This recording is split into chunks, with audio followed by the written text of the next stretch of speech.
Well, the US president hit the pause button on extra tariffs on most countries, but the baseline rate of 10% remains. It's a move that has prompted a rethink from America's trading partners, including the European Union, which has just announced a short time ago it is pausing its own counter-tariffs on US imports. So what's behind this unpredictability? Well, Daniel Russel is with the Asia Society Policy Institute and was the US Assistant Secretary of State for Asia during the Obama administration. And he joins me now from New York. Daniel Russel, welcome to the program. Thanks, Garish. Glad to join. Yeah. Now, Donald Trump has announced these tariffs targeting the so-called 60 worst offenders, and now pausing it for many with the exception of Canada, Mexico and China. Now, it's sent stock markets on a very wild ride, and an economist I've just spoken to says this is just a temporary respite. Can you tell us what's the president doing here? What's he playing at? Well, this is indicative of a very chaotic approach, an impulsive approach, and unfortunately doesn't represent a plan that is going to serve the best interests of the United States, of Australia, or of the global economy.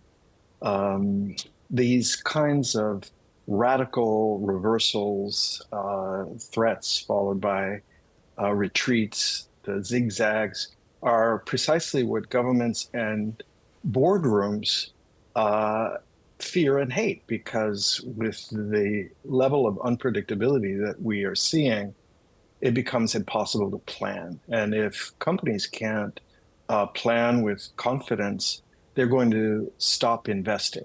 And consumers are going to be faced as a result of tariffs. 10% globally is not negligible. And who knows when higher tariffs will come roaring back. Consumers are buffeted by inflation or supply chain problems. This is quite disruptive. Yeah, so are you saying that there is a fair bit of angst in the top end of town? Angst, I think, is only the A on an alphabet of anxiety and fear that stretches all the way to Z.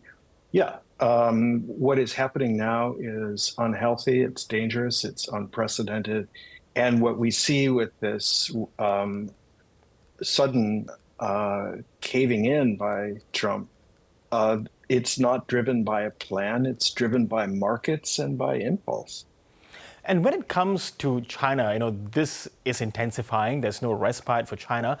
So might one or the other flinch first and back down? Well, Donald Trump has already backed down, not vis-a-vis China, but vis-a-vis economic interests at home in the U.S. His billionaire buddies have gotten to him and warned him that his policies are damaging their pocketbooks. Now, many of these people and many of the major U.S. businesses are very deeply invested in China. So this is costly to them. It's costly to the U.S. economy. China's retaliatory measures, while they frankly aren't as damaging to the U.S. economy as Trump's tariffs, are quite strategically focused on the swing states in the U.S., on the industries, on the sectors that are most painful. And it's political pain that they are generating as well. So I think that they have had a long time to study Trump. They've had a long time to prepare their own retaliatory or deterrent options. One of the things, Garish, that they've concluded is that it's foolish to make concessions to Donald Trump.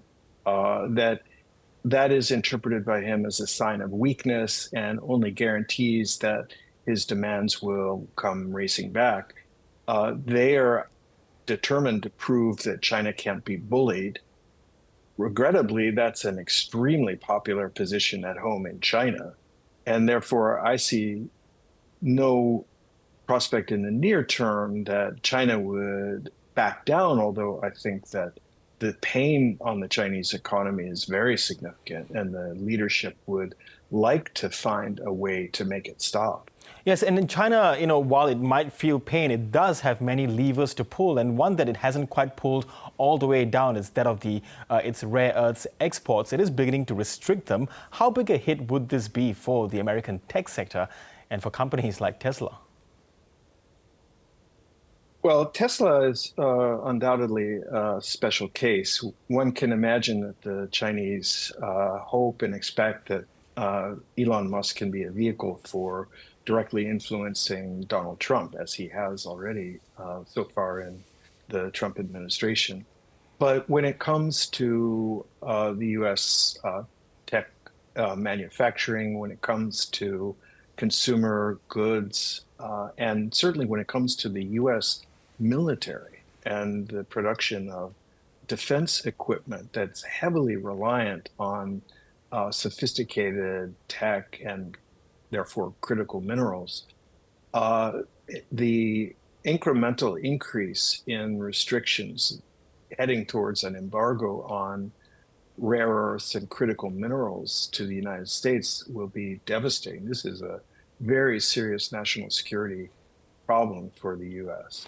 And can that cascade down to U.S.'s possible defense of China in the event that of Taiwan rather, in the event that China does become more aggressive towards the island, in a sense that if there are problems with supplying what they need for defense, then they might just pull back, despite the promises that Washington would defend Taiwan in that scenario?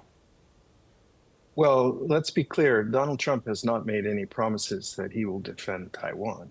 But no, I don't think that China's restrictions of critical minerals could have an impact in the time frame that we're talking about that would impede the U.S. military in any kind of action in the near term. Now, Russell, you've been considered a major figure in the Obama administration's pivot towards the Asia strategy. Is the U.S. now pivoting away? Well, the Trump administration makes no bones about the fact that it's pivoting to domestic interests, that it is focused on, you've heard this phrase, America first, and they mean it. It should be taken literally. The flaw in that approach is that what happens in the world does affect America directly, if not first, pretty quickly.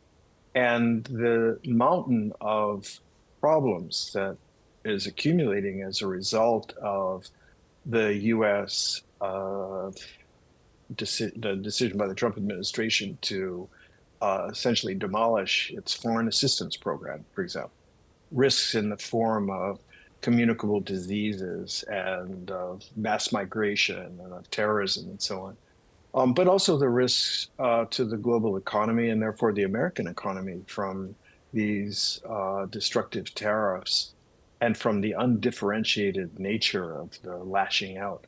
All of these are very directly affecting American interests. And so it's not merely that America may be turning its back on its allies, as serious as that is, but that America is behaving in a manner that undermines its own sources of national strength.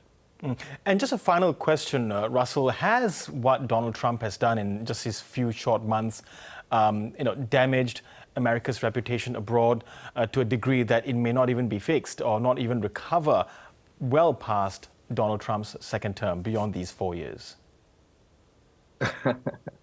Well, that's not a question that anyone can answer with great certainty because there are so many unknown variables that lie ahead in terms of what Donald Trump and the Trump administration are going to do.